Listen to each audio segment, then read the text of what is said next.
Welcome to the Barryville Area Arts Association celebration of Black History. My name is Ari Pontier, Vice Chair of the Barryville Area Arts Association and an excited member. I want to acknowledge the Chair of the Barryville Area Arts, Joan Standaro. So today we will experience some incredible art by Black artists and hear great music in honor of Black history. Our artists include Shanita Artson, Amber Darty, Jennifer Darty, Ed Hicks, Teddy Wilson, and Malinda Ware. Let's remember and honor the journey of Black artists that made today's event possible. So in the words of Joseph C. Price, Black founder and president of Livingston College of North Carolina in 1890, he said, "If I had 1,000 tongues, and each tongue were 1,000 thunderbolts, and each thunderbolt had 1,000 voices, I would use them today to help you understand a loyal and misrepresented and misjudged people." I'd like to introduce now our featured artist, Malinda Ware.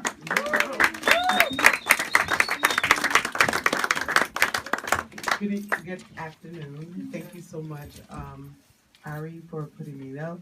Thank you so much for inviting me to this wonderful event. I'm so proud to be considered an artist, so thank you so much for even considering me an artist.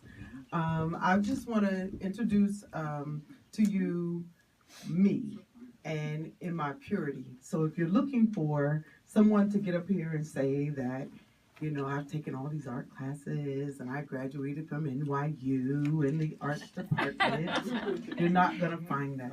But you are going to find someone that is very passionate about what I do. And I'm thanking God most of all for giving me a gift that I can give to you. My art is really inspired. I can go all the way back to when I was really young. I've always admired the arts. And I also consider myself a person of nature as well. So I've always been really inspired by nature, but I've also been inspired by arts. I love all arts. So I've done a number of performing arts. I dance, I sing, I act. So a number of performing arts is something that I've done very, very, very young in my community. I am from Newburgh, New York. I was raised there by my late mother, Linda Hill, and she actually was the one that planted the seed. And in planting that seed, she put me out in front of people all the time. When I was a little girl, it was always something. She always was like, get up, you gotta go, you gotta do this. You know, she put me in pageants, and it was always in front of people. So I knew then that maybe there was something special about what I should be doing and what I should be giving back. So fast forward, probably when I was about 20 years old, I remember my dad, no matter what, he would always follow my dream right along with me. And I remember him giving me a drafting board, and I used to sketch a lot. And then he said, you have to get a job, and you have to keep a job, and you have to make money. So I went to school, I went to college, I graduated with a bachelor's in marketing, and I have my MBA. So I went strictly business. So what happened to my art? My art sat on a shelf for many, many years. I moved to Atlanta, Georgia, and I sketched a little bit there. And I was always, to my surprise, people liked what I was doing. And I was like, really?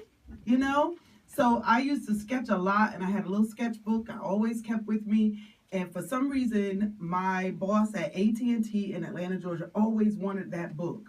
And I was like, why does she want my book so much? There must be something special in this book. But still, I kept working, 2 jobs, making money, never really picking up my art again. And then about 2015, now that's really fast forward. Many of you don't know how old I am. I'm a woman of a certain age.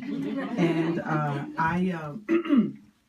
I picked up a brush and some paint when I was inspired to go out to a little paint party that my sister, Melissa, told me to go to. And she warned everybody because she said, you don't know what you're getting ready to do to this woman. You're going to wake up a sleeping giant. And that did happen. From that day that I went, I started painting, and I haven't stopped. I probably have over 100 now. some unfinished, some finished, some completely finished artwork that I've done. And I'm so happy that my husband William has allowed me to just destroy our house with painting. And I really am very inspired by just how I feel. When I go to paint my art, I did recognize that there's an element that inspires more than anyone else is it's those moonlit nights that we've been having. Those moonlit nights, I would encourage anybody, if you feel that you got some kind of art in you or artist in you, pick up a brush on those moonlit nights. For some reason, that's when this all comes out. And the featured piece called Vision came out on a moonlit night. And in that piece, her name is Ya Ashanti-Wa. Ya Ashanti-Wa was a queen of Ashanti. She's from Africa. And she came out one night, on a moonlit night, just like I said, and she saw something. And in that vision, she's upstairs, she's not down here, but it's the featured piece for Black History Month, and I appreciate that. I thank you so much, Ari. She saw something. And I believe she saw the future, and it's a bright future, despite what we all think about our future. I think something really great is getting ready to happen. And one thing that I'm really proud of is to be a woman today when we are waking up and we are telling our story and we are inspired to be strong and to inspire others and young women to come out as well.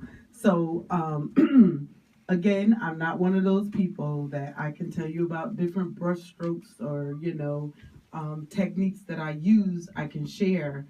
But there's really no technique to it except for that I'm very passionate about my work. When you see my work, you're going to see something. And when people say to me what they see, I just join in the journey. I don't take it away from you. I just join in the journey. Most of my silhouettes that I started with are African American or African women. And they're looking in different directions. And I remember one night when I did all of them. And I will share another thing is we have a lot of family events. My son never comes to them. So thank you, honey, for being here today. Thank you so much. So again, I will end my story, not to end it forever, but just to end it for talking right now, because I believe this journey is going to take me far and beyond what I can imagine or think. So thank you all for coming out today. Thank you for Black History Month is so important to me. Nicole, who I work with at Cornell Cooperative Extension, thank you for believing in me, because she was another one that helped me take my wings and say, you have something special here. So thank you so much, and I hope that in the future you will begin to see how this has evolved and you'll be on this journey with me. Thank you so much.